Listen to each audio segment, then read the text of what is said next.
I'm doing okay. How about you? Good. Making some more progress on your project? Good, good.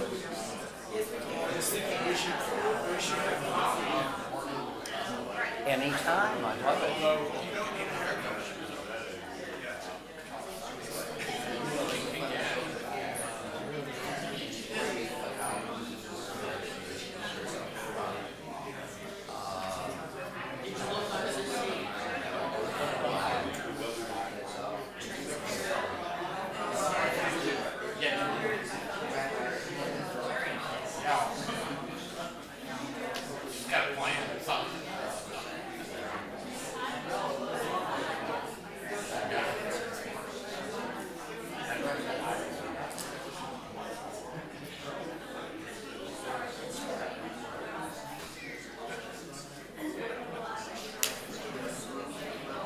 Every time I sit in the barber's chair, I think of that, which isn't often, actually.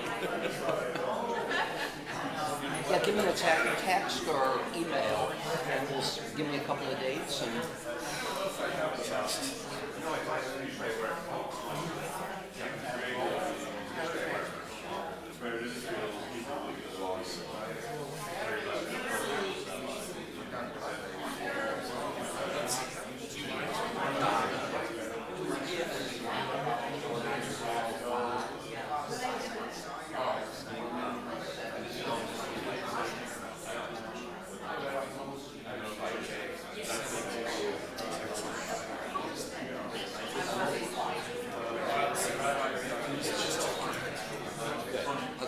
great. Good morning, everybody. Shabbat Shalom. So nice to see everybody. Boy, it's so nice to have a blue sky and warmer weather. Wow, yes. Who are we applauding? The sky. Okay, very good. Okay, so thanks to Nancy Adams for sponsoring the bagels. And to Bob Kinslinger for picking up the bagels. Yeah, nice. It's all downhill from here now, isn't it? Okay, somebody asked when I came in, what are you doing here? Which tickled me, because of course we talked last week at some length about the fact that others are going to be leading Torah study. So I think the question was really a good one. And here's the answer to the question. I have no idea. So I think it's going to unfold gradually. For one good reason. Everybody else is very busy, and Shabbat morning, if you've had a long week and into the evenings, Shabbat morning is a nice time to relax a little bit. A couple of the clergy will be coming along within the next couple of weeks, and I'm encouraging everybody gently to play a role. But this idea of not being territorial is going to be congregation-wide, so lots of things are going to be opening up. And that means that all of us are going to be called upon to participate in everything, which is not possible. But at least we're on the way to undermining the territorialism. So in principle, I think the thing is underway as a kind of a change of culture, I might put it this way. But in fact, it will be gradual. So every week you'll come in here wondering who's going to be doing this. By the way, I do want to say something else, and it's a delicate matter. And that is, how do I say this? I have heard over the years when others have conducted Torah study that sometimes people display either directly or indirectly some displeasure that it's this person and not another person, even that some people have left. Look, we've been doing this together for a long, long time, so we're in a pattern. But I hope that everybody will recognize the spirit in which we're doing this. No single clergy person is everybody's favorite. And therefore, there's disappointment, whoever happens to walk into the room and stand behind this lectern. So, generosity of spirit is really what I'm encouraging here, because I think that all of us want to teach Torah, and everybody has a different way of doing it, all of them with power. And I think in the aggregate, to have so many different Torah teachers says something about the scope, the depth and the scope of the clergy team. And I think that's important to celebrate, even if one of the clergy comes in one morning and that's not your favorite person. So I'm just encouraging that spirit of acceptance and celebration. Okay, welcome to live streamers. We're so glad to have you. Blessing for the study of Torah. Baruch atah Adonai Eloheinu melech haolam asher kidshanu b'mitzvotav etzivanu la'asok b'divrei Torah. We praise you, Lord our God, sovereign of the universe, who sanctifies us through God's commandments, enjoining upon us the obligation to immerse ourselves in words of Torah. Amen. So, the Torah portion for this Shabbat begins in chapter 30 of Exodus, verse 11. Kitisa, which means when you lift up. In the Hebrew, kitisa et rosh, when you lift up the head, which is a locution for taking a census. Okay, that's what this means. So let's start here. The Lord spoke to Moses. Everybody see where I am? Chapter 30, verse 11. Spoke to Moses, saying, when you take a census of the Israelite people according to their enrollment, each shall pay the Lord a ransom for himself on being enrolled, that no plague may come upon them through their being enrolled. So this is a kind of a cryptic sentence. And I think what's going on here is that there has to be some contributions from the people to sustain the Mishkan. So there needs to be contributions. Well, who makes the contributions? Well, we don't know. Let's count the people, get a list of everybody, and now we know who it is who has to pay. The problem is, in the ancient world, when you take a census, when you count people, that creates some danger, because you have exposed the people, let's say, to malevolent forces, who now knowing that it's Roger Klein sitting over there, well, maybe I'll go after him. So that census taking in the ancient world is always dangerous. In 2 Samuel chapter 24, David takes a census and there's a catastrophe that ensues.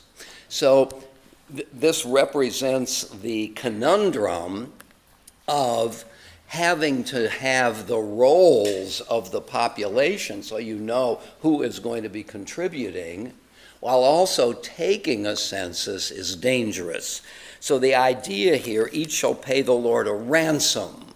So you have to kind of buy back your safety, being enrolled, that no plague will come upon them through being enrolled. Okay? The fears in the ancient world. Vivian? Is this where the tradition comes from, when you're kind of a minion and you don't want to put numbers on each person? Yeah, exactly. You count, but how many kids do you have? Well, 3, 2, 1, not 1, 2, 3. Also, there's this custom, superstition perhaps, that when a person is on his or her deathbed or very, very sick, oftentimes in our tradition you give this person another name. so that when the angel of death comes for person A is no longer named A. And therefore, the angel of death, the Malach HaMavet, might be fooled and then leave. These are superstitions. And superstitions are based upon the natural anxieties and fears of living a life. And therefore, we try to fend off the danger. And the danger in terms of matters of life and death are just not the danger that we bring, but danger that's something, let's call it ontological, some other kind of reality. You get the idea here. And therefore, the notion of monotheism, there's only one sole power in the universe, is under threat by the anxieties and the fears that we have and the need to ward off the danger. And the danger is often proximate. So that monotheism is always under threat. I mean, the idea of one, of unity, is really just an aspiration. All we see around us is plurality. The grass grows from below, the trees create leaves from above, the rain comes from above, earthquakes from below. Who causes the earthquakes? Science has explained it. Well, good for science.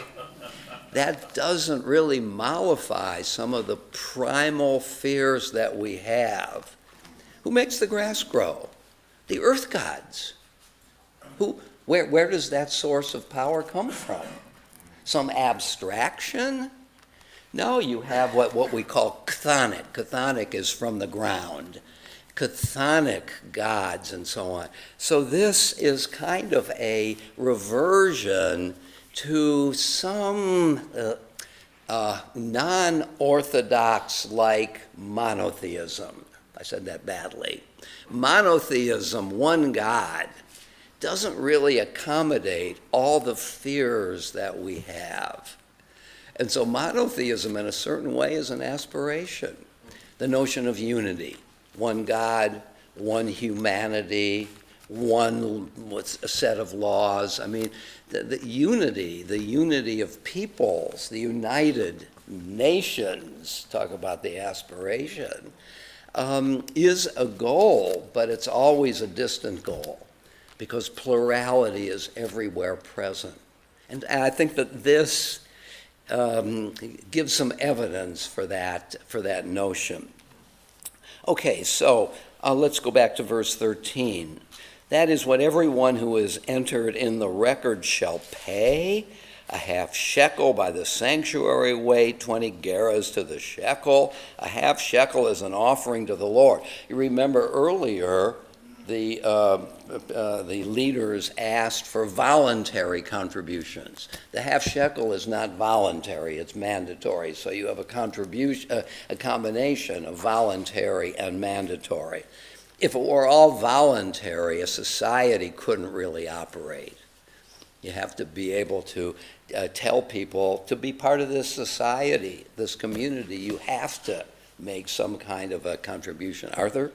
Is the word in Hebrew in this verse for ransom, same as Yom Kippur? Well, yeah, kofar.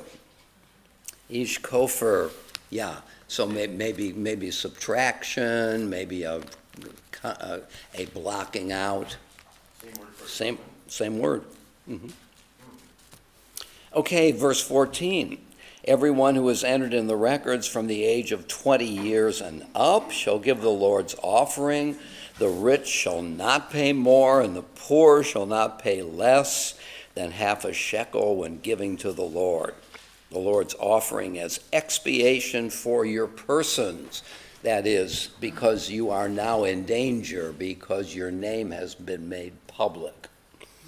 You shall take the expiation money from the Israelites and assign it to the service of the tent of meeting. It shall serve the Israelites as a reminder before the Lord as expiation for your persons. Let's move to chapter 31. So the Lord spoke to Moses, "See, I have singled out by name Bezalel, the son of Uri, the son of Hur, of the tribe of Judah. I have endowed him with a divine spirit of skill, ability, and knowledge in every kind of cult." Skill, ability, and knowledge, Chachma, Tuvuna, and Da'at, may seem like synonyms, but the commentators aren't happy with this. I mean, there's no such thing as redundancy. God does not waste words, to put it this way. So each of these things must mean something else. Well, they have different connotations, but I think Rashi says that the first is knowledge learned from somebody else.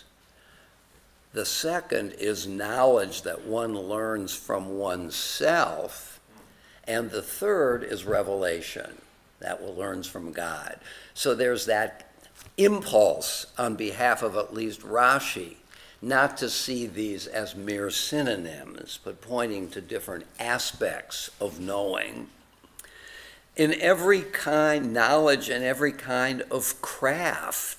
So we have different kinds of knowledge here. We have craft knowledge, how to.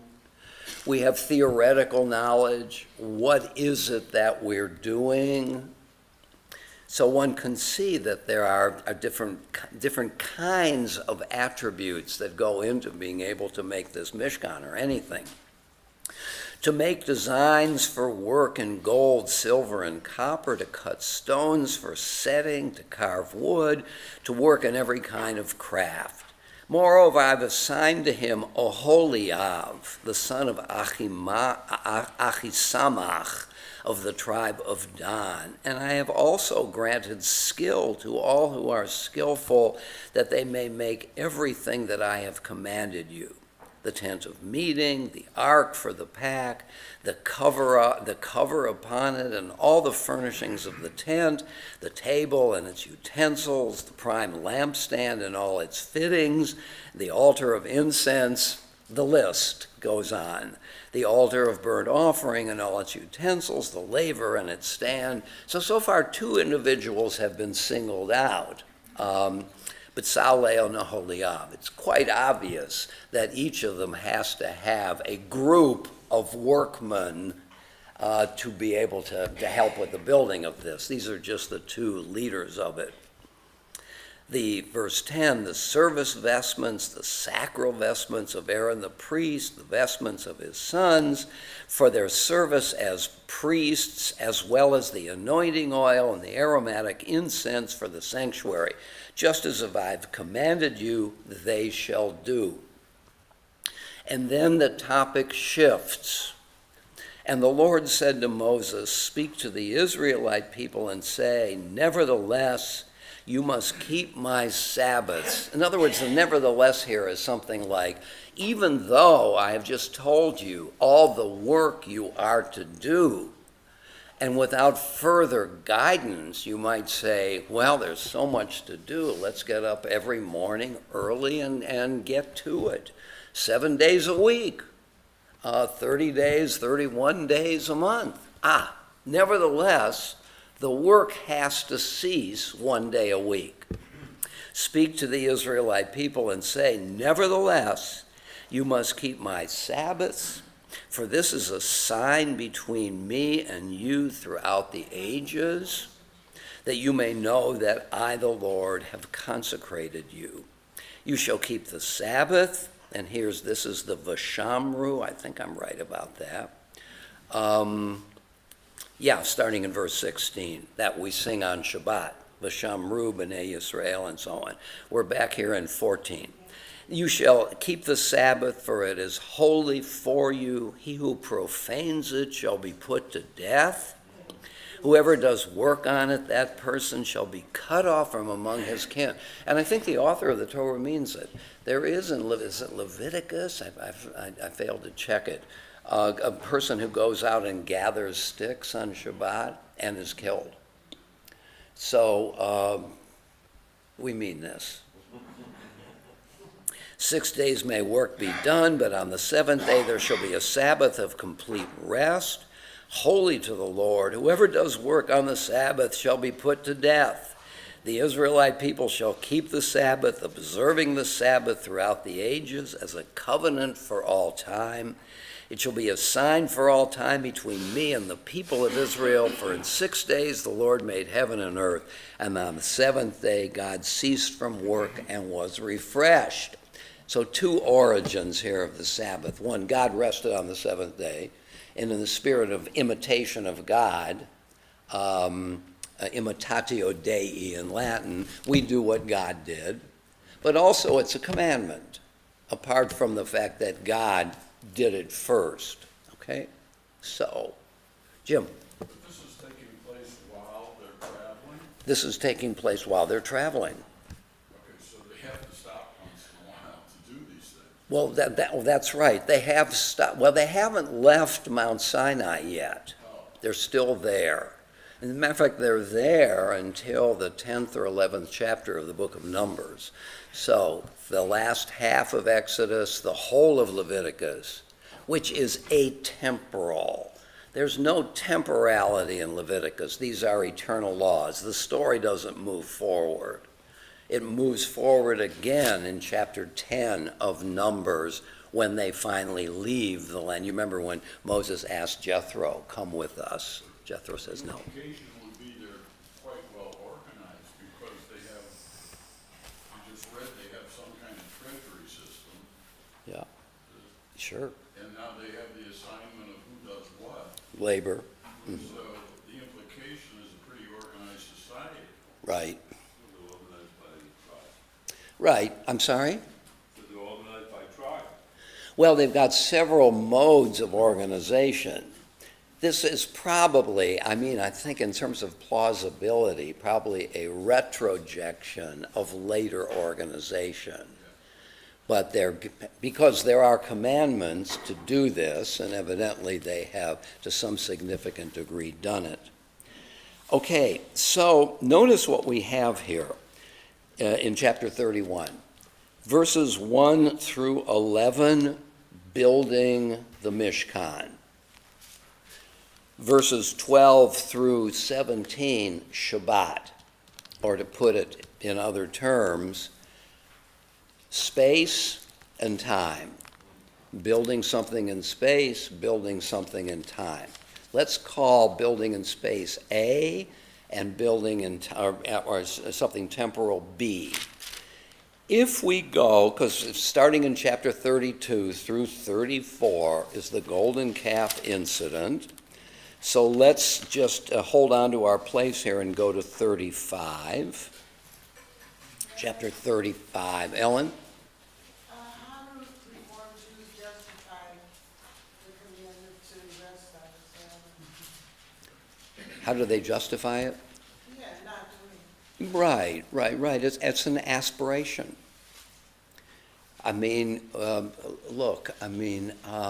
What is the force of commandments in Reform Judaism?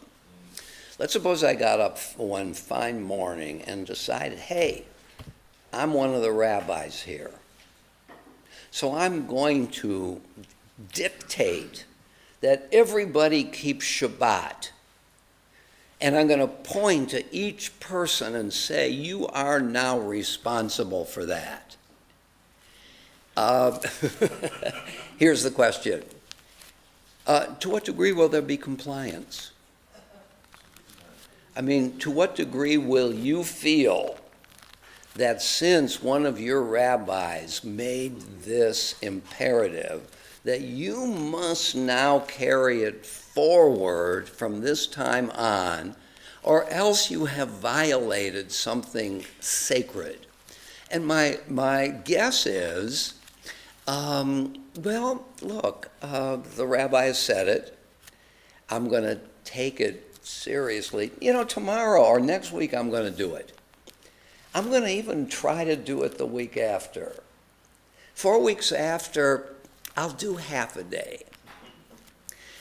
6 months later, you're doing it if it really matters to you. not as something that, having been commanded, has imperative force. That's the Reform movement. After all, the Reform movement has, in its origins, the emphasis on the individual. And emphasis on individual means that the imperatives, I have to quote Immanuel Kant again, dare to use your own reason. Don't take authority, external authority, or external traditions as dictates for how you must behave, right? When Kant said, dare you to use your own reason, who uses reason? Individuals. And according to Kant, who really transformed things, I can figure out what the imperatives are just by using my head and not looking to tradition or to other directedness. So I think that is the answer. The more traditional, the more imperative the commandment. There's a whole other strain in Judaism of greed, where the whole people are punished if we as Israelites don't keep the commandments or don't behave in the right way. Right. Yeah. And then the third mediating factor is by doing it, you encourage others to do it, because we're all groupies in the sense that we look around us to see what other people do. So we're really not just affecting ourselves when we don't do it, we're affecting others as well, because we haven't reinforced the norm of behavior. So there are at least two ways of looking at this. The way I just described, and that is individual by individual. And Joe is giving another way of looking at it, and that is that we're really not simply individuals. We are part of a collective, and therefore have some responsibility for the well-being, not just of oneself, but of the community.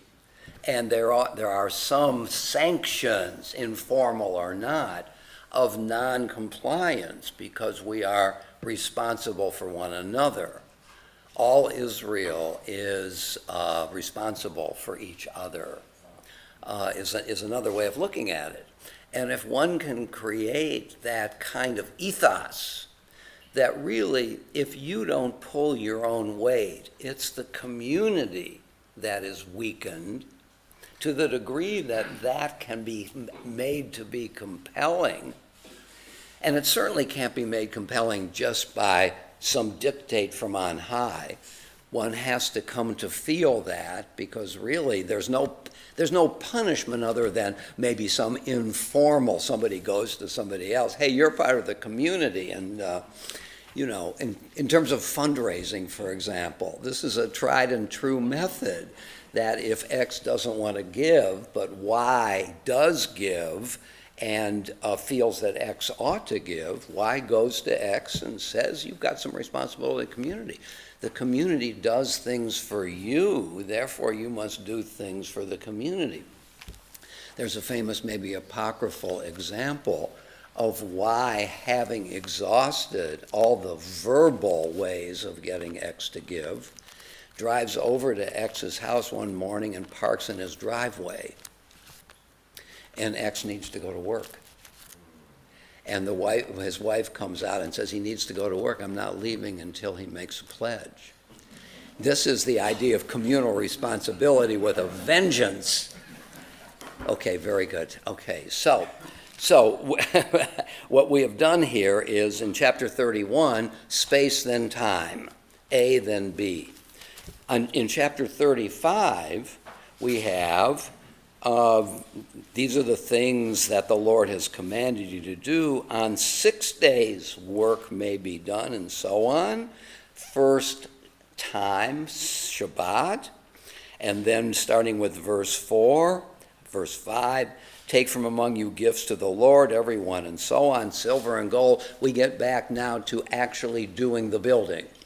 So the structure here, omitting the golden calf and the aftermath chapters 32, 33, and 34, we have AB, BA.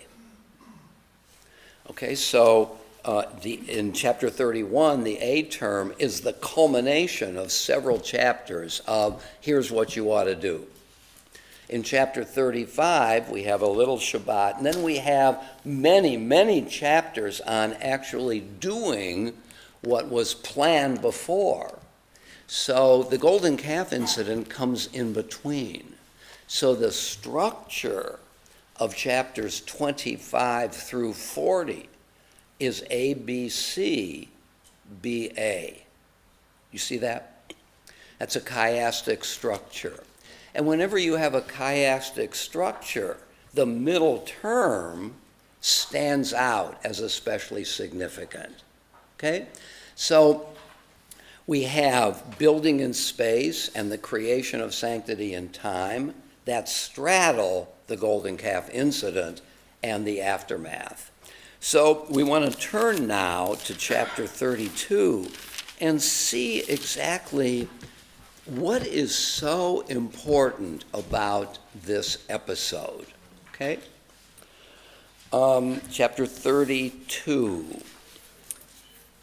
When the people saw, and by the way, I was thinking about this earlier this morning. At the beginning of the book of Exodus, when God asks Moses or commands Moses to be the leader, and you remember Moses tries to get out of it in several different ways by asking the following questions. Who am I? Who are you? Who are the people? I don't speak very well. In other words, the personae, the players in the drama that is about to unfold. Who is God? Who is Moses? Who are the people? What capacities do we have? And the golden calf incident, I think, gives answers to these questions, long delayed until now. So that's one of the ways in which the golden calf incident is very, very consequential. So let's keep those questions in mind as we're reading this story. When the people saw that Moses, chapter 32, everybody with me? When the people saw that Moses was so long in coming down from the mountain, the people gathered against Aaron and said to him, "Come, make us a god who shall go before us." And by the way, in the Hebrew, aseh lanu Elohim. Elohim is a plural. The yud mem ending is a plural. Elohim can be translated gods, but it's also one of God's names. So it's also a singular. As the name of God, it's a proper noun. As just a regular noun, it can be plural.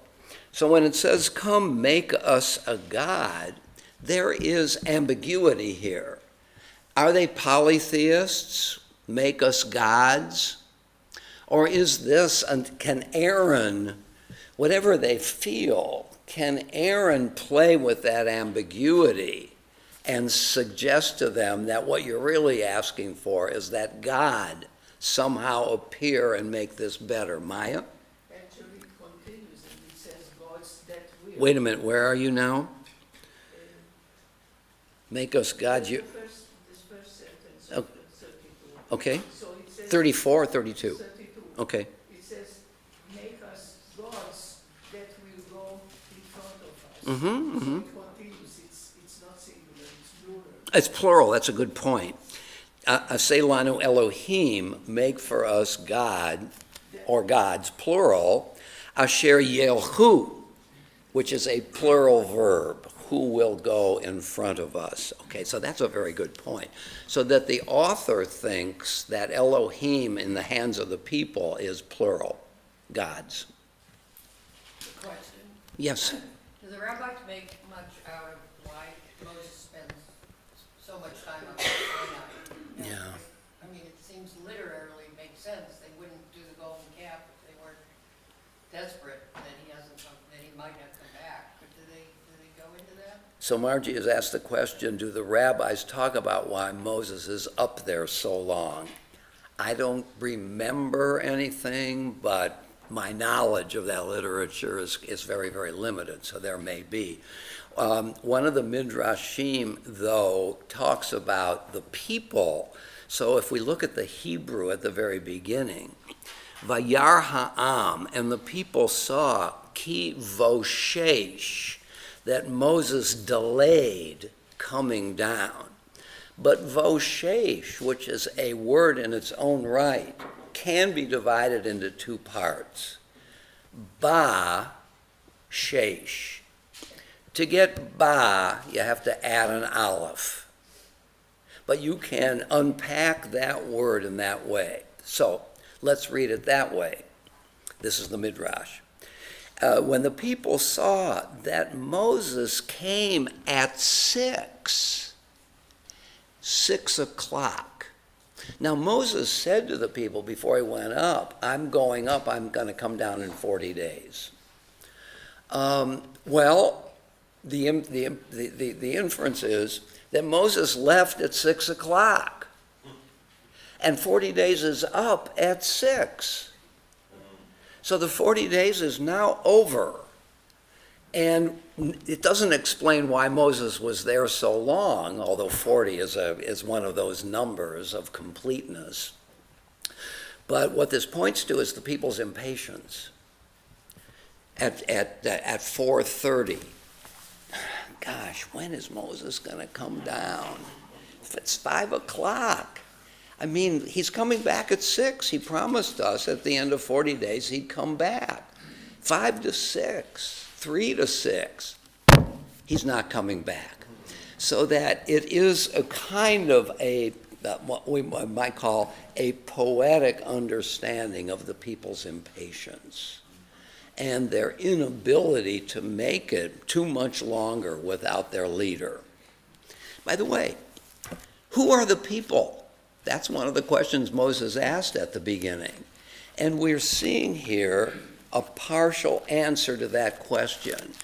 I gave a Dvar Torah last night on this, and I thought that what this also suggested was the people want solutions now. They're not willing to delay gratification. So this is a sign of a kind of immaturity, which is a negative way of putting it. A more compassionate way of putting it is, hey, they're without their leader. They're out here in the wilderness. They've been used to sedentary life, however problematic. They knew where the next meal was coming from. And now it stands to reason that they're anxious. This is not really a criticism. You could look at it two ways here. But one of the issues here in the entire Tanakh it points back to Ellen's question in a way. To what degree can the people become observant, compliant, willing to do what the Torah thinks of as the right thing? This is the adventure of the people, as well as God's story, Moses' story, and so on. The maturation of the people. Famously, at least to me, Michael Walzer, in his book Exodus and Revolution, says that the real hero of the wilderness period is the people who carry themselves forward with all their complaining and their sometimes desire to go back to security, that the people continue to move forward. So for Walzer, this is also part of the answer to the question, who are the people? Reluctant, afraid, impatient, but still determined to make the trek to the promised land. So in a certain way, the authors of the Torah are unpacking what it means to be one of these entities. Michael? What I get out of this is also a point about humility vis-a-vis God, which is you live in God's world, and God's world operates according to God's time, not our time. Yeah. So you can look at your watch all you want, but things are going to unfold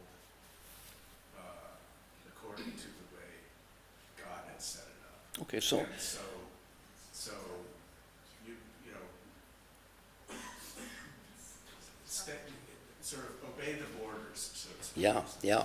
So Michael's point here is that there was really one source of the imperatives by which we are to lead our lives, and that's God. It's kind of a deterministic view. It's not a mechanical determinism that there are laws and those laws are going to work themselves out and we can do nothing but obey those laws. It's more personalized, but still authority comes from only one place, and that's God. The thing that idea misses is covenant. That the people themselves are given some dignity in this enterprise, that the imperatives can come from the people too. We'll see that God relents here in the Torah, in the golden calf episode. So the one pole direction is not covenantal, unless you see covenant as promise. God promised the people the land of Israel. That is eternally valid, and there's nothing anybody can do about that, which has had resonance throughout Jewish history. God's not going to take back the promises that God made.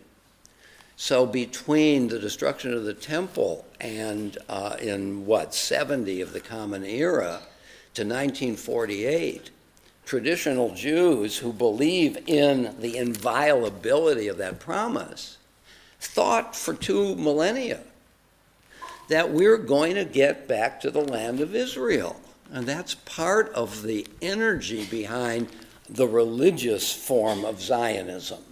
Yes, Olga?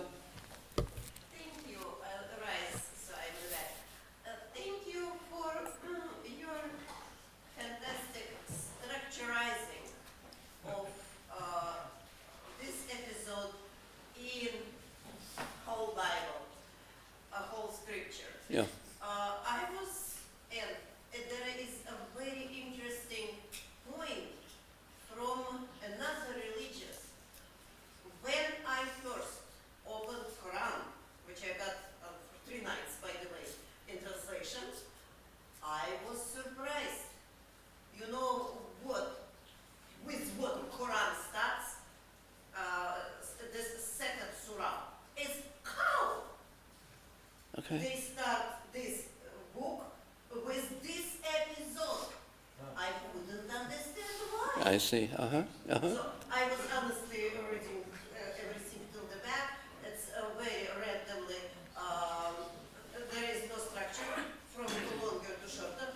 But they started with this episode, which is pivoting point, as you said.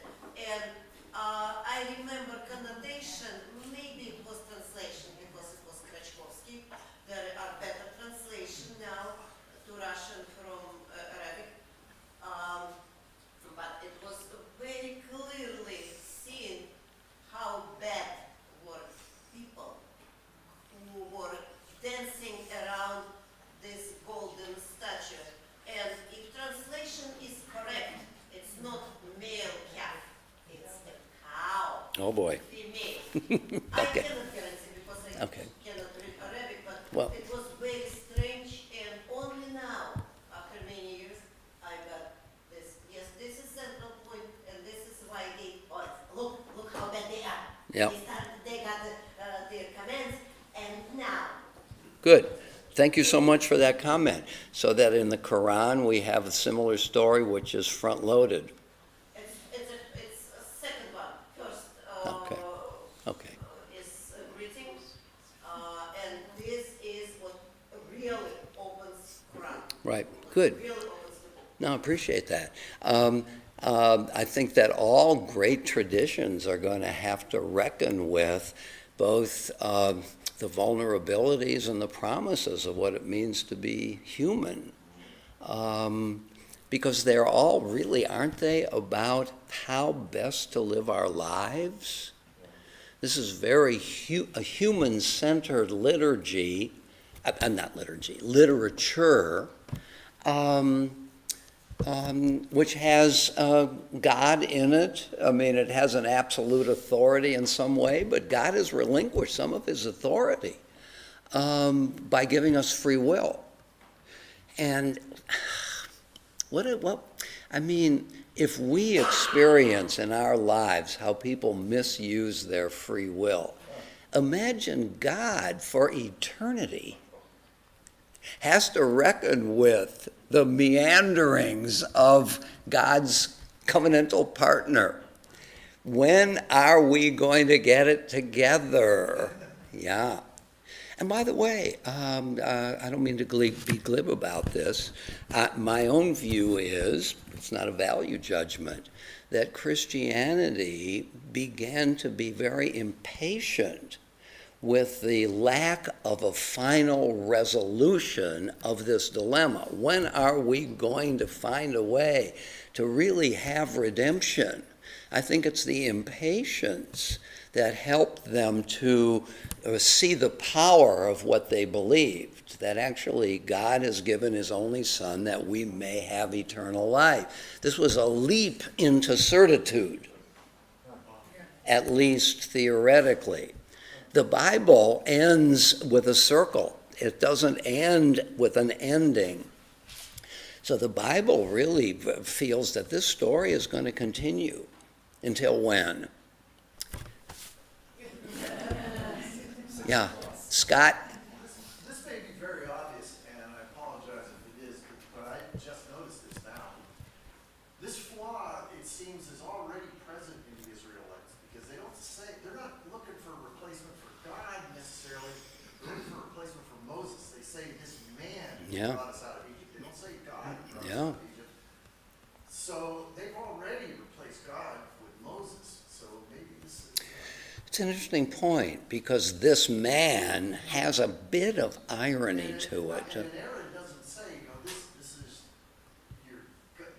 He says, this is who brought you out of Egypt, right? Yeah, these are your gods. So he's acknowledging it's a replacement for... Aaron is in a very difficult position here. He has to mollify the people, but also try to maintain the faith. He does say along the way, tomorrow will be a festival to God. He uses God's personal name.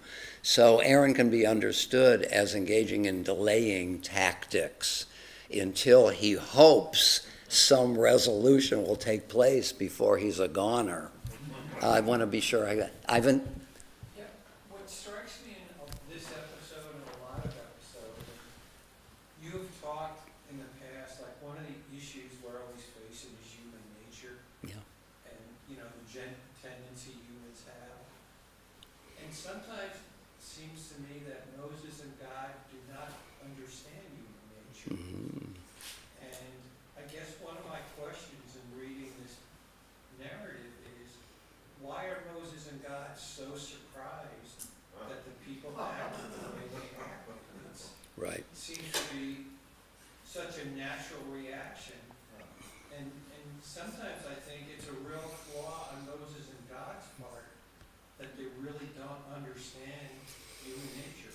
Yeah, no, I think it's an interesting point. Of course, we're glad that the authors, God and Moses, don't understand, because we have this very rich episode.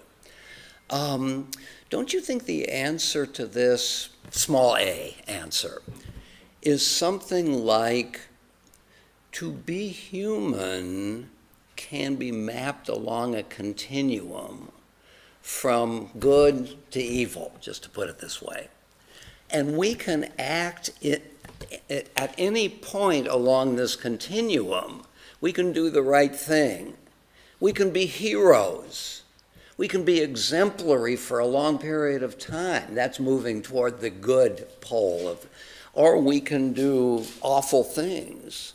Nietzsche says that humanity is an abyss. That's the other end. So I don't know that the question is, no, let me start that again. They do understand. They see that human action and motivation vacillates. And how can they find a way to settle it down to some degree? to get people really to be compliant. And every now and then there's a great moment. But even Moses, I mean, why doesn't Moses get in the promised land? Because according to a couple of commentators, that famous story in Numbers chapter 20 about hitting the rock, that even Moses became an idolater at that point when he says, shall we bring water from the rock? Oh, that means, shall we, human beings, create a miracle? And so even Moses himself moves down the pole toward, so I think that Moses and God, let me try to put it this way. Moses and God see the human condition as an adventure. And we're on the way to not only the promised land, which would be a major point in the adventure, but as soon as they get there, prophets come into the picture. There are no prophets. Moses is a prophet. But there are no variety of prophets until they get in the promised land. Because the promised land turns out to be a great achievement and a great boon, but also a big temptation, right? You settle down. I mean, what is sedentary society? Nomadic society is much more open to religion from above. We're dependent on the forces. Once we settle down and can plant according to plan and reap and then do it again, we become dependent on the material elements of our life. By the way, one of the ideas here that we see in Deuteronomy is, think about it geographically. The land of Israel is a land between two river civilizations, the Nile civilization and the Tigris and Euphrates civilization, Egypt and Mesopotamia. When your civilization is based on elements of the material world, you might tend not to look up for the source of your life.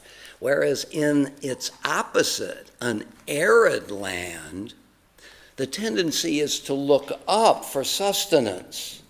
And looking up for your sustenance, because you don't have water, might tend to move toward looking to God for life.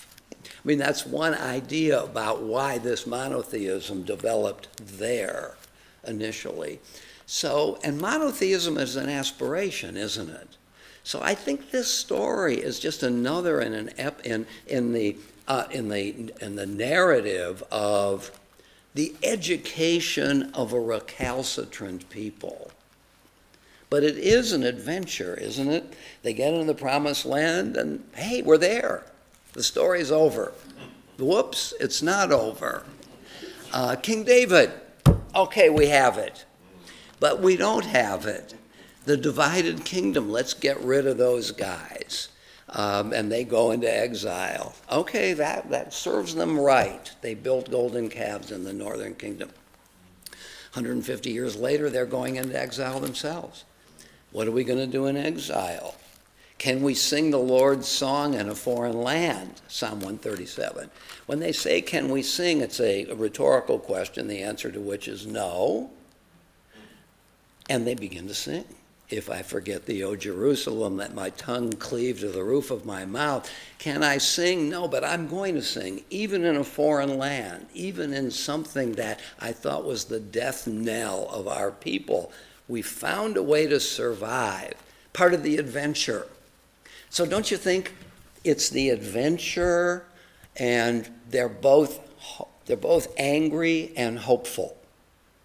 And we'll see as the story unfolds. Larry?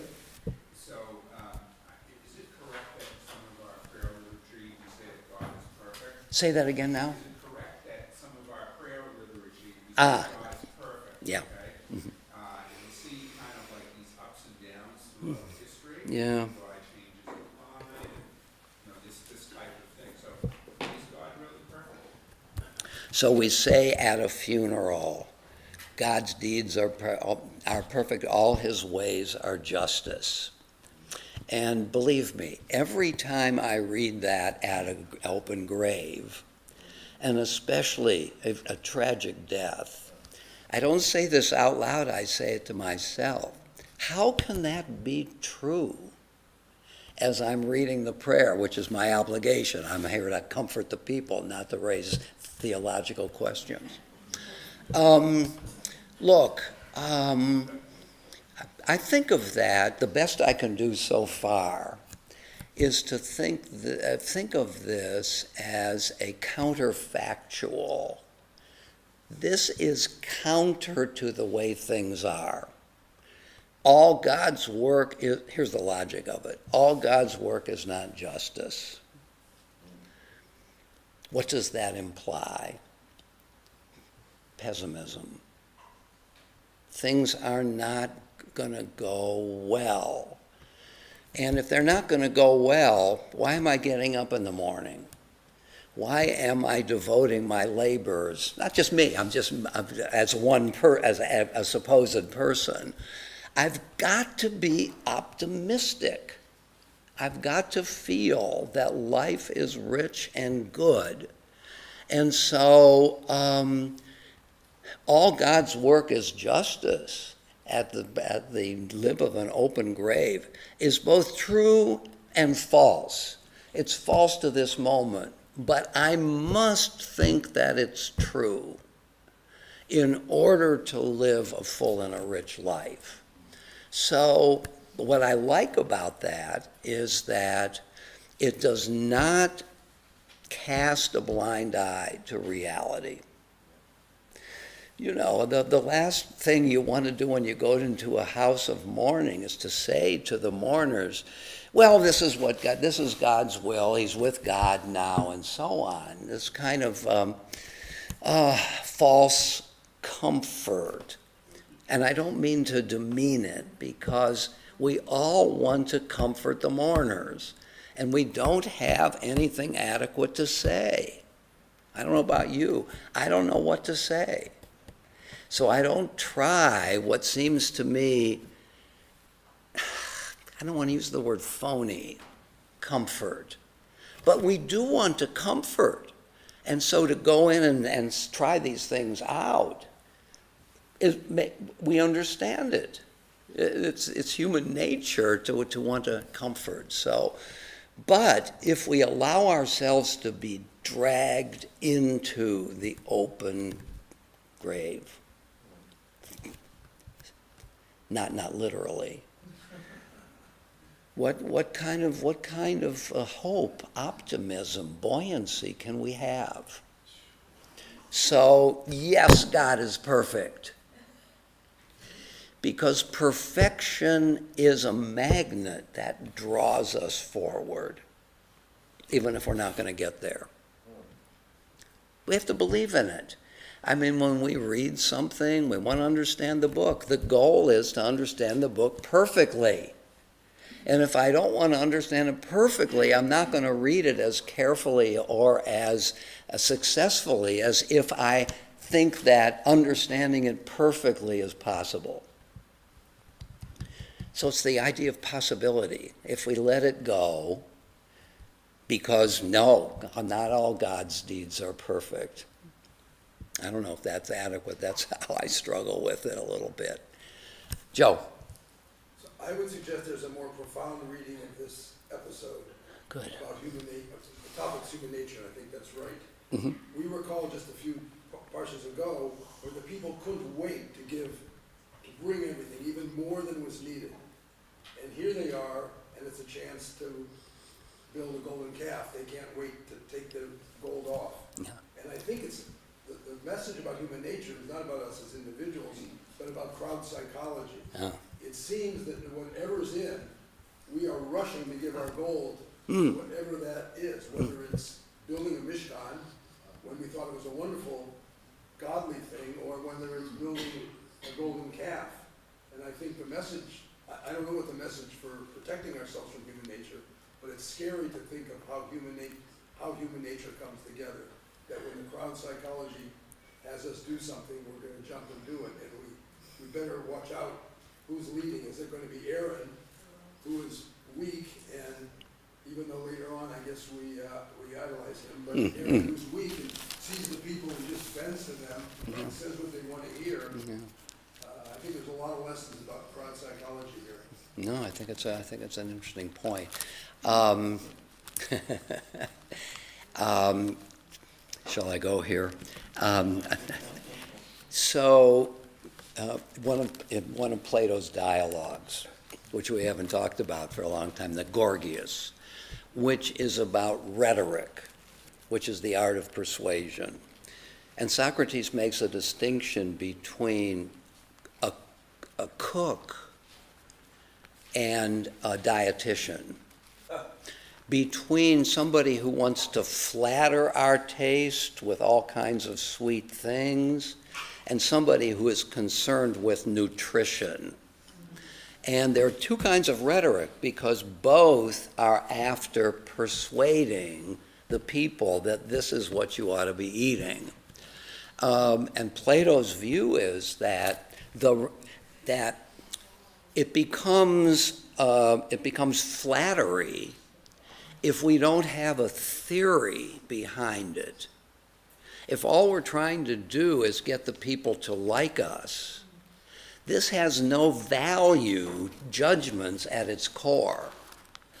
But there's another kind of rhetoric, it's a philosophical rhetoric, trying to the rhetorical art conjoined with some knowledge of what's true. The pastry chef, I don't mean to demean cake, is only trying to flatter. His or her goal, to narrow it down, is the person and not nourishment, not what feeds the body so the body can be healthy. Whereas the philosophical rhetorician is animated by the truth of things and is trying to persuade us to embrace the truth.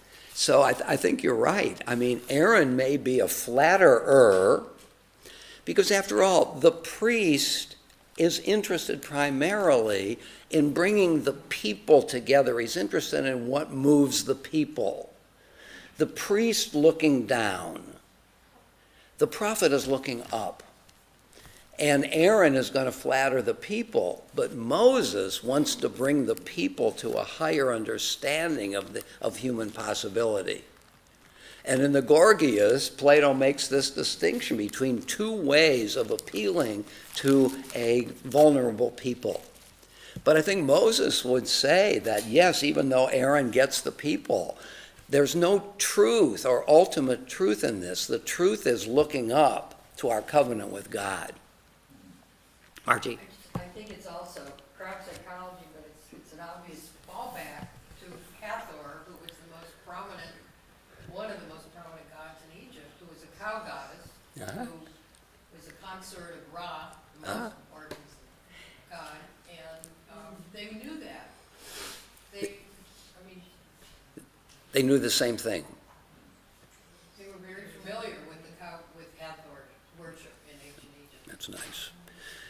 Well, the human nature, as one of my teachers said long ago, is everywhere the same. And the dilemmas are similar, the solutions vary, but the problems are the same. And the analysis of the problems leads to an understanding of the gods. The Greek gods don't care a whit about human well-being. And so we're really consigned to fate to some degree. Jim? But this idea of perfection isn't part of the issue of frustration and anxiety, the fact that we don't understand, that we're not capable of understanding.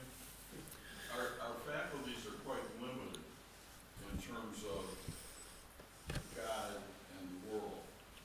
And sometimes when you're overwhelmed, it's because you can't figure out what happened. But the reality is, you can't figure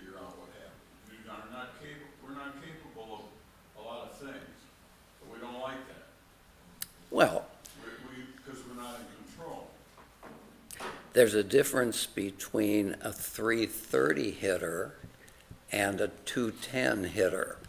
The 330 hitter has figured it out. Scott here batted 500 last year. My God. No, it's along a continuum, isn't it? I mean, my math teacher was much farther along in understanding mathematics than I was. So we can figure a lot of things out, and I think we recognize that there's always more we can figure out.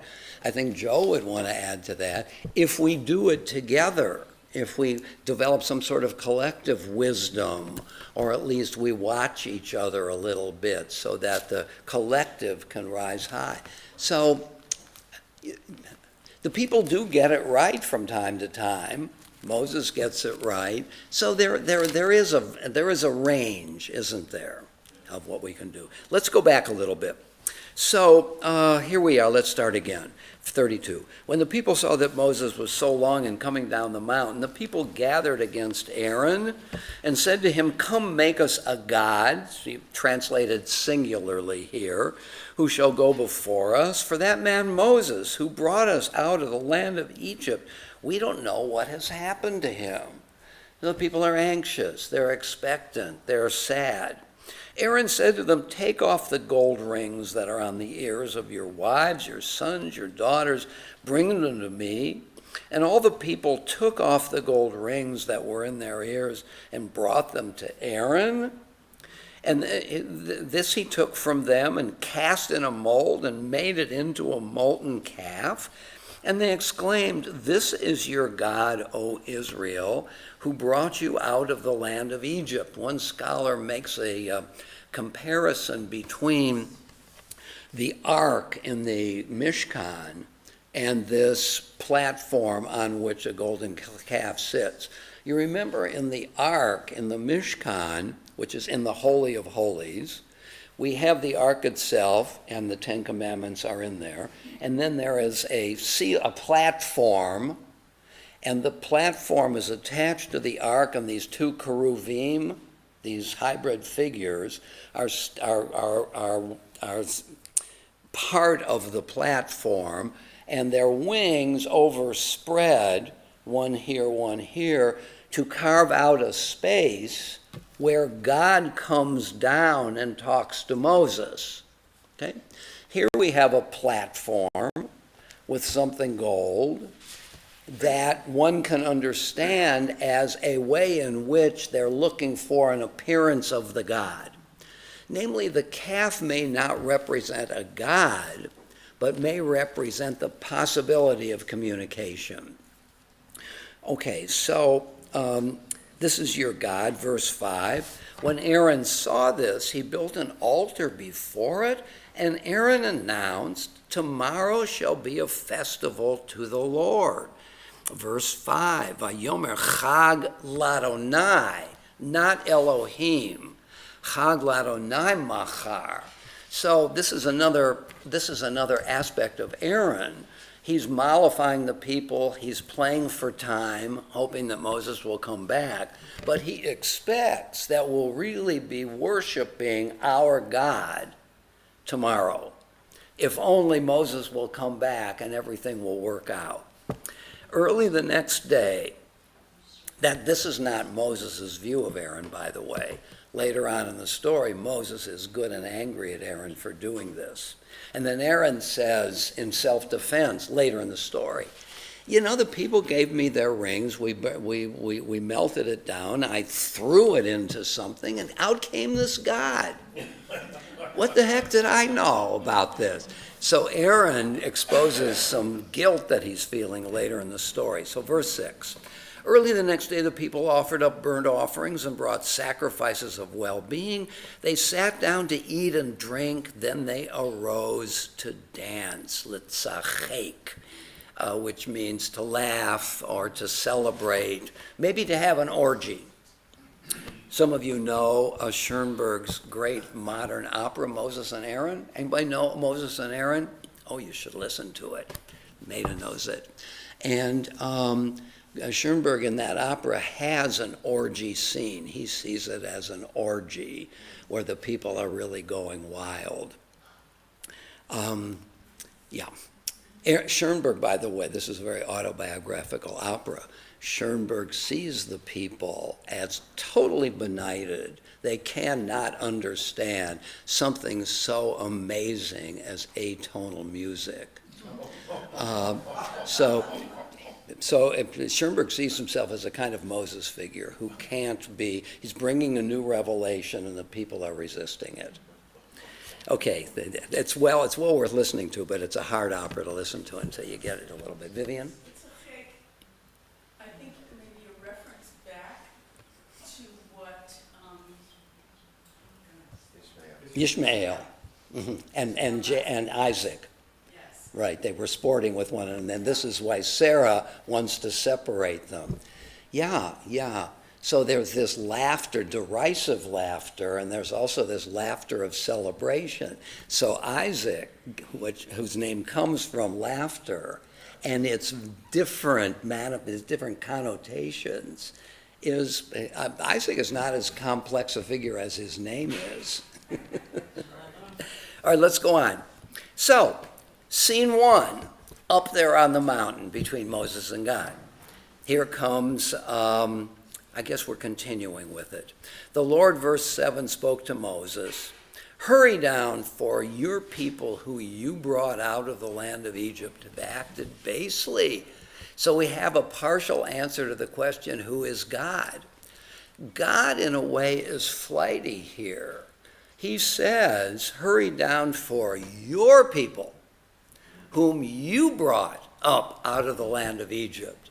So God, we have a foreshadowing here of God's willingness to step away from the people from time to time, to abandon the project.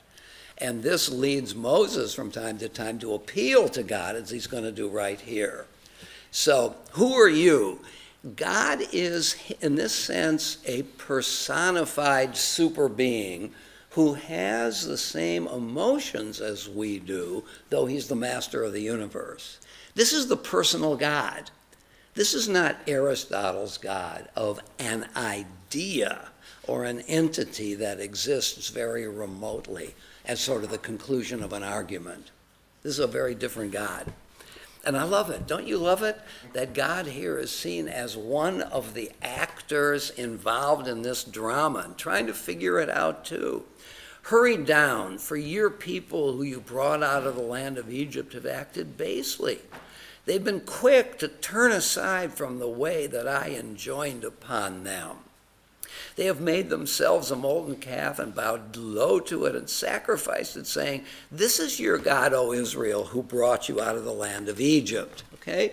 So God sees this calf not as a throne stool, but as a God itself. They are idolaters, according to God. Verse 9. The Lord further said to Moses, "I see that this is a stiff-necked people. Now let me be, that my anger may blaze forth against them, and that I may destroy them, and make of you a great nation." This is God being the God of the first 11 chapters of Genesis. You remember when we get to Noah's period, that evil has proliferated, and God is sorry that he made human beings, so he's going to destroy human beings and start all over again with Noah. So God has this tendency to want to respond to failure with destruction. I want to start again with you. Now let's imagine that we're Moses, and God is saying, I'm going to get rid of all of this, and you're going to be the big hero again. You're going to be Abraham, and we're going to start again. I think I'd be tempted to take that up. Wouldn't you?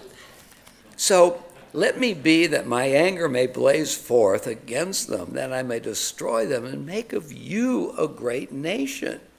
But Moses implored the Lord, as God saying, "Let not your anger, O Lord, blaze forth against your people."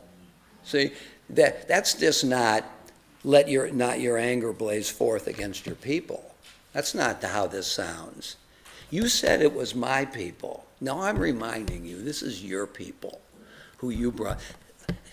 Step up to your obligation. You called this people. You just can't abandon them at the first moment. This is, in a way, the Promethean element of Moses, isn't it? Who storms the heavens. He doesn't want to destroy God, but he really is taking God on here. Let not your anger, O Lord, blaze forth against your people whom you delivered from the land of Egypt with great power and a mighty hand. Now here come the arguments. He doesn't just make a rhetorical move, step forward, but now I'm going to explain to you why not doing it is so problematic. So he's reasoning with God. Now if I'm God, and I've got this agent, Moses, who's a few steps below me, and the agent says, step up to your obligation. And please, will you indulge me for a minute? I'm going to give you reasons. In a certain sense, condescending to God. As if God needs reasons which God cannot develop on his own, but Moses is going to teach God what it means to be God in this situation. So I'm going to go back to 11. Moses implored the Lord his God, saying, let not your anger, O Lord, blaze forth against your people, whom you delivered from the land of Egypt with great power, with a mighty hand. Let not the Egyptians say, it was with evil intent that he delivered them, only to kill them off in the mountain and annihilate them from the face of the earth. An alternative interpretation of the whole Exodus narrative. You didn't bring them out to liberate them. You brought them out to destroy them. Because if you destroy them and start again with me, isn't it a natural inference that this is why you brought them out? I mean, you're God. You can do what you want to do. So how is it going to look for you? Part of God's charisma, that's the wrong word, impact, effectiveness, is whether God seems effective to the people. And if God doesn't seem to be effective, if God is seen as bumbling, then what kind of authority can God have? I think this is Moses' argument, isn't it? Let me go on a little bit. Turn from your blazing anger. Renounce the plan to punish your people. Argument 2. Remember your servants Abraham, Isaac, and Israel, how you swore to them by yourself and said to them, I will make your offspring as numerous as the stars of heaven, and I will give to your offspring the whole land of which I spoke, to possess forever. So the second argument is what I might call the logic of promises. A promise is it's a verbal utterance, but it's an action. When you make a promise, you have changed reality. Now there's an obligation in the world that there wasn't before. And somebody else can hold you to this new reality. So Moses is saying to God, making a promise is not like saying, let's go to the movies. It's changing reality to which God is being held responsible by Moses. This is what you said. You can't abandon it. And the Lord renounced the punishment he had planned to bring upon the people. So we learn a great deal about Moses here, don't we? What are we learning about Moses here? Larry? He's willing to stand up for what he believes in. Right, he's willing to stand up for what he believes. He's arguing with God. He dares to, in my language, storm the heavens. Ivan? Well, I think this goes back to what we talked about earlier.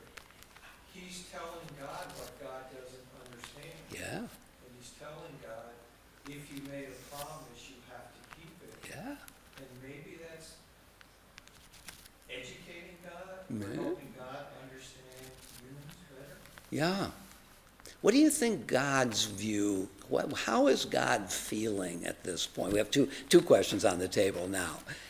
What is Moses doing here, and how is God taking this? Any thoughts about either of those? David? Well, my view of this has always been that God isn't as naive as Moses maybe thinks God is. That this is God's way of getting Moses the leadership training he needs. There you go. To Yeah. get people. Okay. You have any evidence for that view in the text? No. Yes, there is evidence for this view. Look at verse 10. Go back to 9. The Lord further said to Moses, I see that this is a stiff-necked people. Now let me be. Yeah, there is that evidence. So, leave me alone, Moses. Yeah. Why is he, Plus this what? with Abraham earlier, right? Yeah. I mean, why does Abraham challenge God about what's happening at Sodom and Gomorrah? Yeah. It's because God is smart enough to know to tip Abraham off that he's going to do this so that Abraham can stand up and say, no, don't do it. Yeah. Let's go back there quickly. Genesis 18.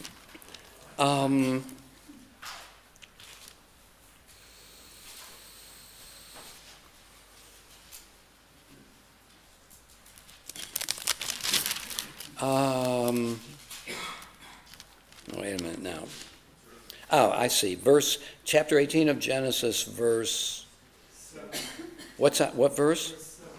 17. Yeah, I'm looking at 19. Let's go back to 17. Now the Lord had said, shall I hide from Abraham what I'm about to do? Since Abraham is to become a great and populous nation, and all the nations of the earth are to bless themselves by him, for I have singled him out, that he may instruct his children and his posterity. So, one reading of this, I'm letting Abraham in on this plan because I want Abraham to rise to the occasion and represent a certain set of values because he's a teacher. And I've appointed him to instruct his descendants. I mean, I think that it's parallel. So when God says here, back to Exodus verse 10, now let me be, which can be understood as an indirect summons. Let me alone. Let's see if you cannot let me alone. Let's see if you are going to rise to leadership. So it's not that Moses is patronizing God. It's that God is opening the door for Moses to mount an argument as strong as he can in defense of the people. So Moses is seen here. In the next scene, Moses goes down and he's totally angry at the people. But before he's seen as loyal to the people. You know what? I'm going to make you the president. No, you've made a covenant with the people, and what would it look like if you destroyed that people?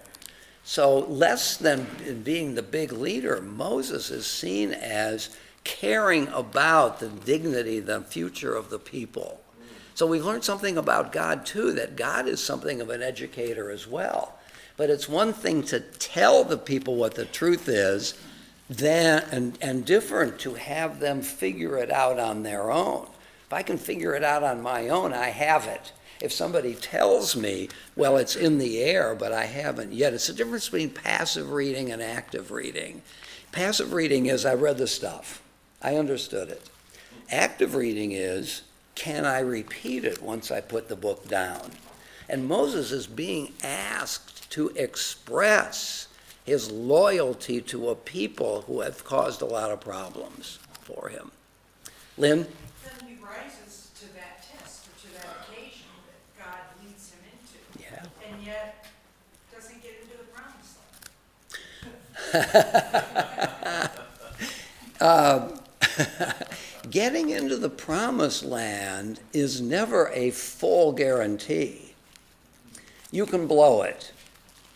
Now, did Moses blow it? I mean, that's the question the commentators are asked. By striking the rock, what's the big deal here, for crying out loud? So what was, and you know, Nachmanides, who is a younger contemporary of Maimonides, in his commentary on Deuteronomy, has something like 11 pages on this question, citing all kinds of different opinions of why Moses doesn't get in the promised land. And he ends up, which I think is the boldest of all, I said this earlier, that Moses is an idolater. He's arrogated to himself divine function. This may seem implausible, but there is a dilemma here. What is, after all these years, I mean, Moses was 80 years old and minding his own business. When God called him and said, come out of retirement, you're tending the sheep, I know you have an easy life. I want you to lead the people. And Moses says, yes. And for 40 years, between 80 and 120, the ups and downs of this adventure, Moses goes to bed tired every single night. He doesn't get into the promised land. What's an adequate explanation for that preposterous reality? So the commentators have two choices. One, totally irrational. Don't even bother trying to understand it. Or it's not irrational. There is a reason. We're going to try to understand it. And I think the strongest of all is that they arrogated to themselves divine powers. And that is crime number one. Yes. Margie? I thought about different ways we think of God. When we talk sometimes about God, it's full of mercy and compassion. We say it on Yom Kippur, our holiest day. And yet, throughout the Bible, God is a punishing God. Yes. There's endless threats. If you don't do this, Yeah. horrible things will happen. Yep. So, it's sort of both ways. And Moses seems to understand that. And he's persuasive, and then God listens. We know he listens, because the next line, Right. he takes it back. And also, at the end of this episode, these are 3 chapters, 32, 33, 34. God relents, forgives the people, is ready to move on. So God is seen as a punishing, just God, but also in this story as a compassionate God as well. I mean, we're learning the answer to the question, who are you, in this story as well. Lou? You say God's an educator, but he's also educated. I think he's learning, you know, he's not destroying the whole ball of wax like he did after Noah.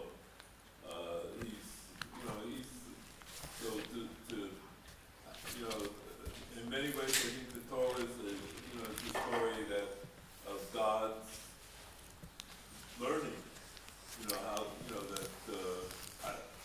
How to deal with humanity and Israel.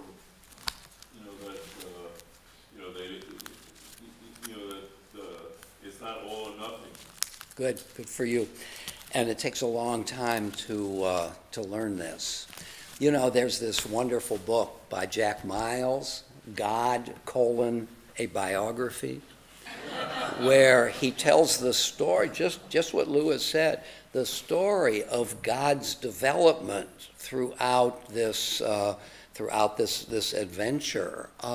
So God is a persona also in this story. God is learning. I mean, narrative is both plot and character at its best. And character is shown in the greatest of books as facing obstacles and learning and growing until the next time. And God is a person, a persona.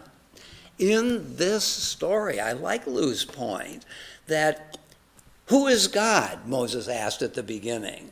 Well, God is willing to gather insights about how to do a very difficult thing, how to shepherd this sprawling, recalcitrant, courageous people. How do you do that? And you don't go to school to learn it. You learn it on the ground, so to speak. Now, I think it's a very good point here. God is seen as also one who changes with experience. And as Miles points out at the end of the Bible, and Miles is a Jesuit priest, a retired Jesuit priest, but he uses the order of the Bible according to the Tanakh, the Hebrew Bible, not the New Testament, not the Old Testament from the New Testament. And God disappears basically from the scene at the end of the biblical story. He's referred to as the Ancient of Days, but doesn't really interact much anymore, as if either God is bolted from the picture or he recognizes that finally he has to leave it up to human beings. He can be worshipped, but he doesn't have to continue to intercede. Cindy? God also intuits that the best teacher is someone who has the experience. In other words, the best teacher of someone, if you're trying to get somebody off drugs, the best teacher is one who has himself or herself weaned themselves from drugs. Yeah. So it's a learning, so he intuits that, he does learn, but also there's a basic understanding that the best teachers are the ones who have lived through whatever is necessary to help others. That's great. I have forgotten throughout this entire morning to repeat the questions, even though it's staring at me. So Cindy's point is that the best teachers are the ones who have experienced that which they are trying to impart to others. There's both an awareness, if you've experienced it, but also a kind of authority. I've been there. I'm not just standing on a pedestal and telling you what to do. And also because he looks like the people as opposed to God that you can't see. This is Moses you're talking about, not God. This is Moses. Aha, yeah, right. Poor Moses. He's really put through it. Bart? It seems like such a horrific punishment to be declined from entering the promised land after the struggles he goes through. It's unimaginable.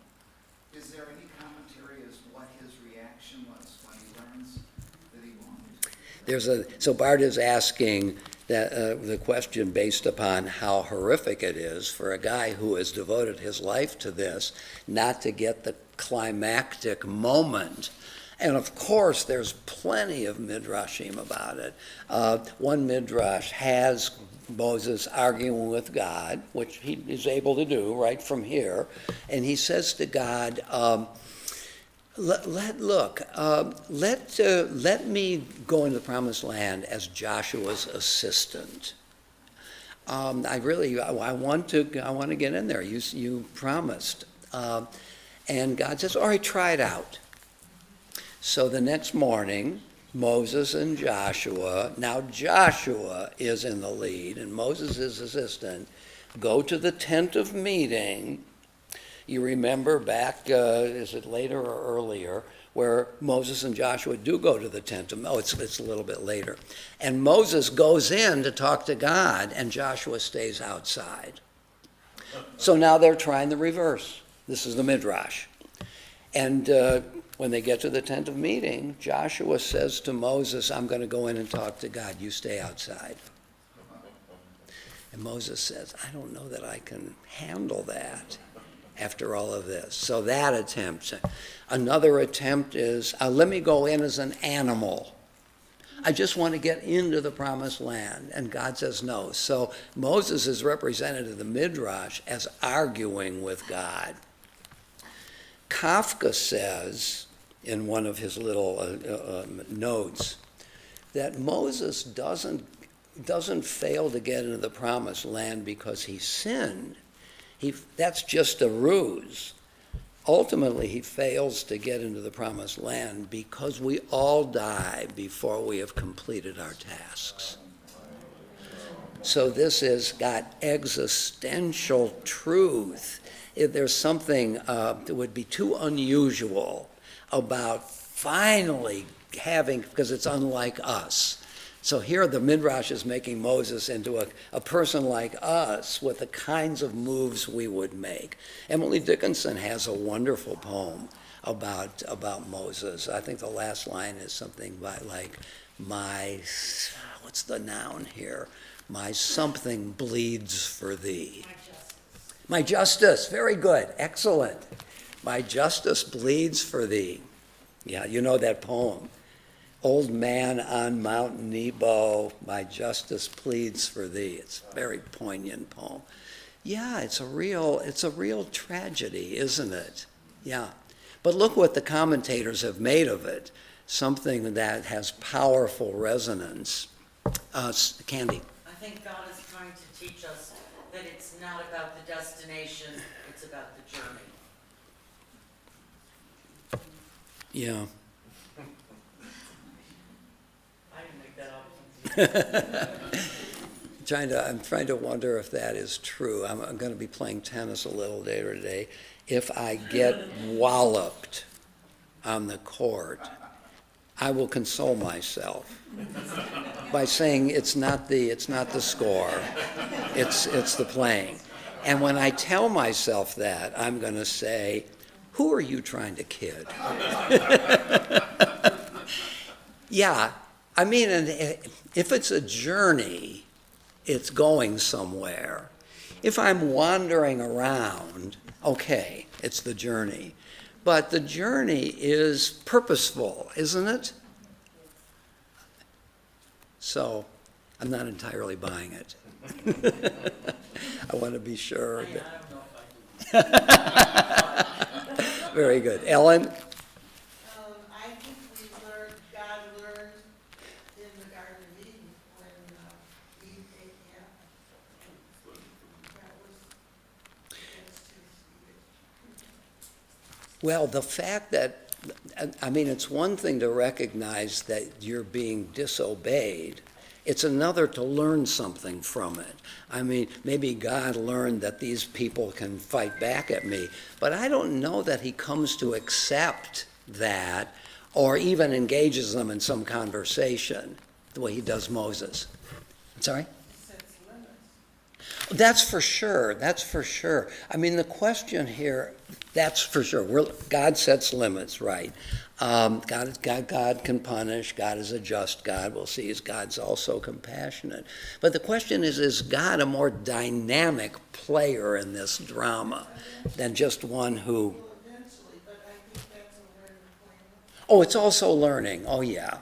But here, God is really interacting in the story and not just standing aloof and giving orders or getting disobeyed. Arthur? Well, Ellen's point, I think the story of Garden of Eden is like the golden calf. God sets the stage of great drama. Yeah. I mean, if he wanted to, he could have created Garden of Eden without the tree and wouldn't have to bother with giving a commandment and people struggling with whether to obey or not. What if he hadn't created the tree? It'd be a different story. We'd still be there.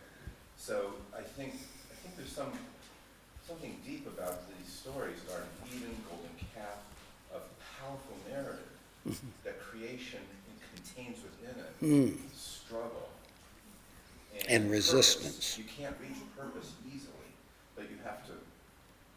But it's in Pirkei Avot. It's not for you to complete the task, but neither can you desist from struggling towards the purpose. I see that, but I see a difference between, let me put it this way, a more or less aloof God who gives orders, and they'll be obeyed or they'll be disobeyed, and God reckons with that, on the one hand. On the other hand, a God who's not aloof from the story, but in the story, and reacting in a very emotional way to the Lou's point here about God's growth, Does God grow in the Garden of Eden story? One could say yes, because it's the first story, and therefore whatever happens there, God learns something from it.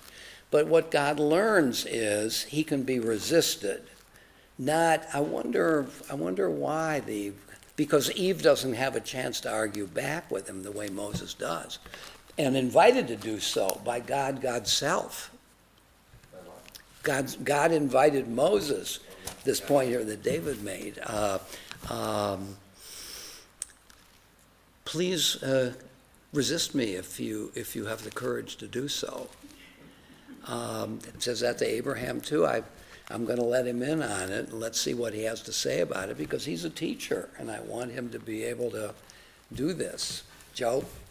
Is there a more meta lesson here that everything is unknown? In other words, it's not bad to learn, because things surprise us constantly, whether it was God or us. Who would have guessed that the guy in the White House would have ever gotten in the White House? Who would have ever guessed that? But we have to deal with it. And isn't that the story all along? That learning is the ultimate end. That no one knows everything, and then as we go through each of our characters, whether it's Moses or God or Abraham, is learning on this journey. And most of us spend our life doing, 20/20 hindsight, which isn't very helpful, except the fact that you might have learned something from it. But criticizing it doesn't mean much, because you had to learn. Once you've learned, you've got to move forward. So I think that's the big part about the journey to the promised land. The journey is about the learning, and we can see everyone who learned it. Well, I think it's a powerful point. It seems to me there is something else, maybe even more important. Let's call it the Archimedean point on which other things balance. Mount Sinai. Mount Sinai is not just about learning, it's about doing. And so learning is more cognitive. Doing is a function of will. Can I will myself to do the right thing, especially when it doesn't serve what I think my purposes are? So there's teaching and there's authority. Don't you think that this is really about can we bring ourselves to obey the law? A presupposition being that the law is also wise, that it's not just some power laying down what you ought to do, but that law itself has reasons and coherence. This is Maimonides' great project, to show that the laws have a rationale. As Maimonides says at the beginning in the third book of the guide, all the law can be divided into two things. Let's see if I can come up with it. The well-being of the body and the well-being of the soul. And the well-being, so all 613 mitzvot can be arrayed under two categories. Well-being of the body, well-being of the soul. The well-being of the body can be divided into two parts. The well-being of the human body and the well-being of the communal body, the society. And what he does is he tries to show that each law has a purpose under one of those categories. And this is his attempt to move Jewish law from merely a function of the will, can I get myself to do it, to a kind of Aristotelian rationalism, that the law also makes sense, that it's a wise palette of do's and don'ts. And therefore, so for Maimonides, Sinai is crucial, but it's only crucial if you can demonstrate the rationality of the law as either serving the soul. For Maimonides, the soul is basically reason. Do I develop, do I cultivate my rational capacity?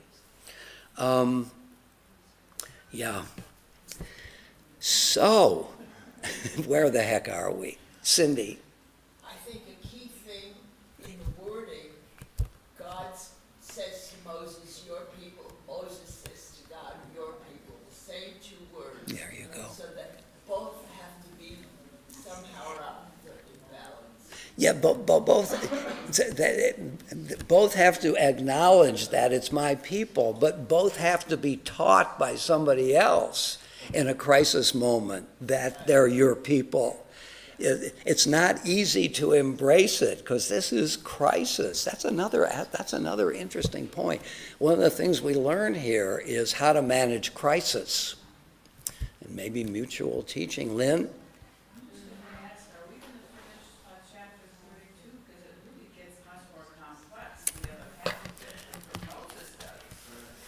Okay, let me get on the phone and cancel the rest of the day.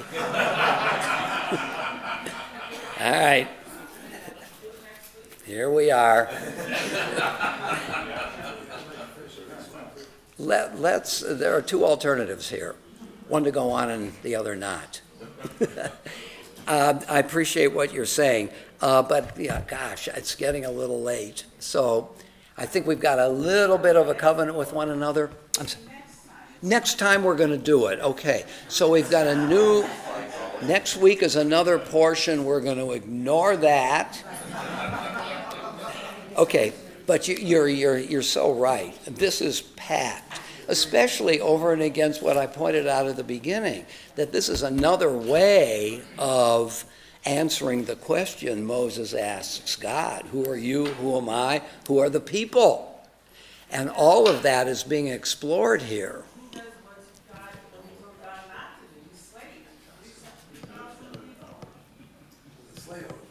To slay all the people. No, Moses plus those Levites, those who came onto his side. Oh, yes. And then the people slay their own people rather than God doing it.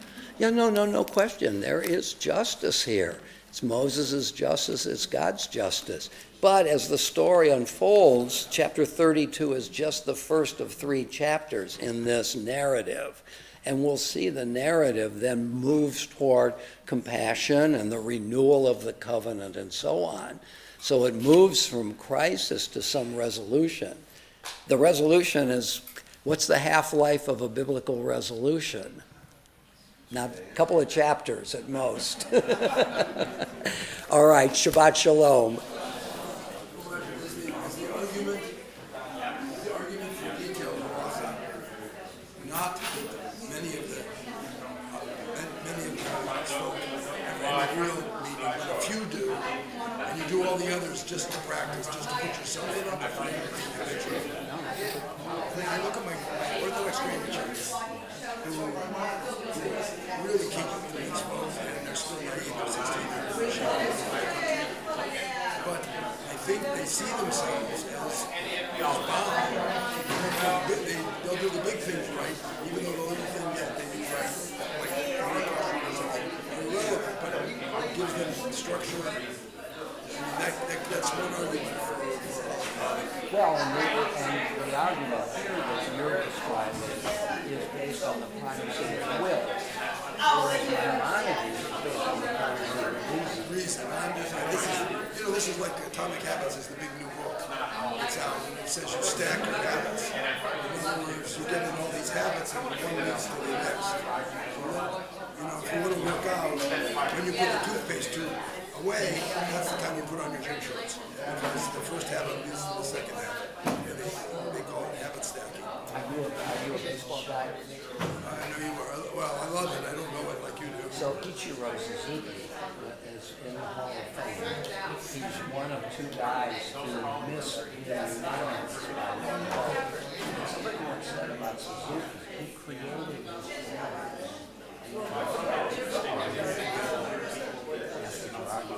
The problem with Maimonides is he goes outside of the Jewish. You got to find reasons. You're looking. He's got to be counted. He's making it. You don't believe it when you No, I mean speaking to people like us who use our reason, and reason is oftentimes a kind of arbiter about what we do. Well, the reason should understand psychology. And habit formation is like something. We use reason as if we can think it through, as opposed to reason to understand it's human psychology that allows non-reasonable things to create actions. Yeah, it just depends actually. The problem is we've all gone to the university. and study the ologies. And you can't put the toothpaste back in the bottle. We've learned to value our reason. So it's very hard just to say, do it because I said so. But it's stronger. Put your gym shorts on because you will work out. That reasonable just works. And to the answer why, the answer is don't ask. It's yourself.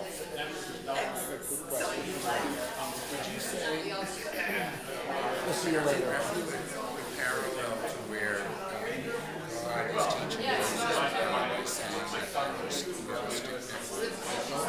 would you say that's a same parallel as God continually teaching us like what trouble we could get into, we could destroy the earth, we could, and the way we will learn is by hopefully someday seeing all the destruction of the world, and it might be so catastrophic.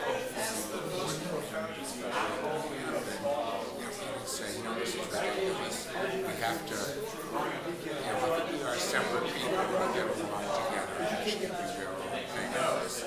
This war stuff and destruction and killing isn't working. And God is engineering this. But it just depends on how strong you understand the fear of the other. I mean, we're all the same. These are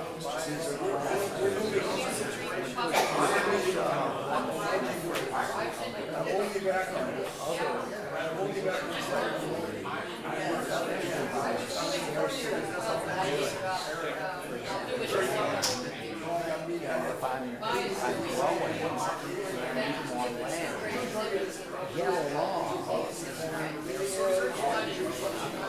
and try to take some land so I'm very helpful about that. I'll see you later. You're suggesting some sort of logic that can get through to me that will overwhelm or annul my primal impulse. Right, that's what I think God is trying to teach us. This way, like, in other words, it is so bad that it does overcome these primal impulses. This is so bad, this is what I'm teaching you, and unfortunately, I guess the way God teaches maybe is that you have to have this heart. You need to bear this heart in order to understand this. There's this image of the bear and the mouse. To the mouse, it's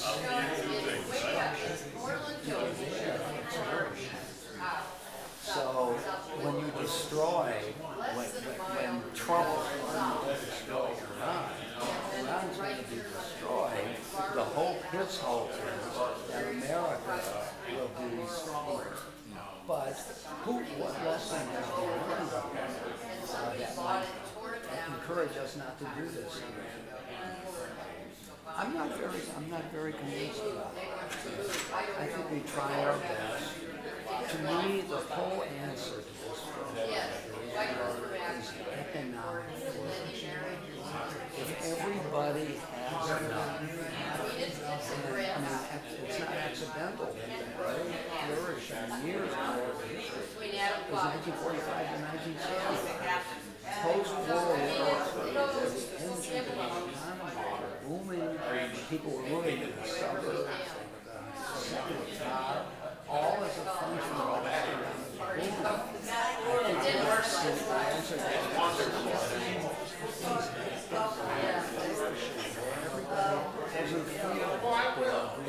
so people you can't keep economic boom. To say that Trump is right, that he wants to make life happier for people in the Middle East, and that's going to, economically happen, that's going to make people more peaceful with each other, because they can focus on the economies and making their lives better. Yeah, but we're not hanging in the yard. I would be reluctant to attribute that to Trump. But that's the view I have. The majority of the days, are going out. Economic centers of the world, resources, human and natural and so on. So to me, it should be seen as right around the corner. I think that the parties in the Middle East are One was in the headquarters, as long as you keep it out, it's out of the we way. just took it back, So in other words, maybe God, and take it back to my original point, maybe God made it come to this yeah, I didn't even crescendo know he'd done it. so that we could realize that we're saying right now. It's a monotype boat, it looks Yeah, great. I mean, I would ask the question, what's the, why attribute this to God Now, it's still rather like, than it's human not ingenuity? even Because God, God told Moses, you have a stiff-necked people. Yeah. And he's Oh, teaching I didn't even know he brought Moses, it to Florida, just and like I'm looking God at is it, it's a lot teaching like a mountain. us as a, the world leaders to come to this conclusion. This is a stiff-necked people. You want more land, and you think that's going to make you better.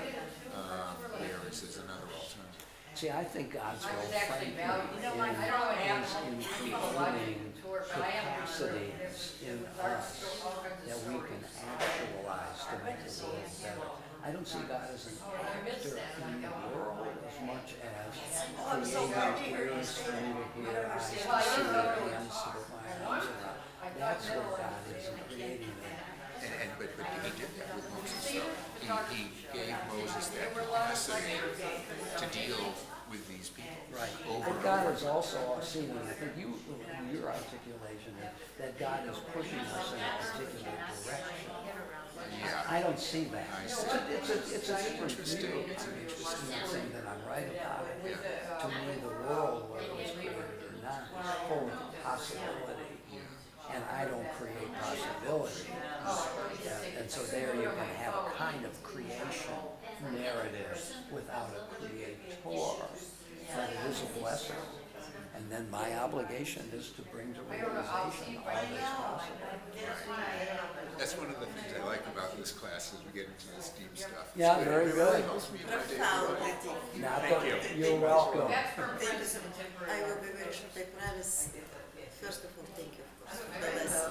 Right, You emphasized again difference between being nomadic and understanding circumstances differently rather when you're settled.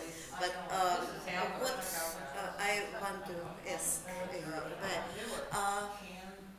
I checked my knowledge, which is about my memory about more than 35 years. I didn't read Quran. So I remember correct. I want to apologize because I was slightly incorrect in my Got your main comment. point. So, main point.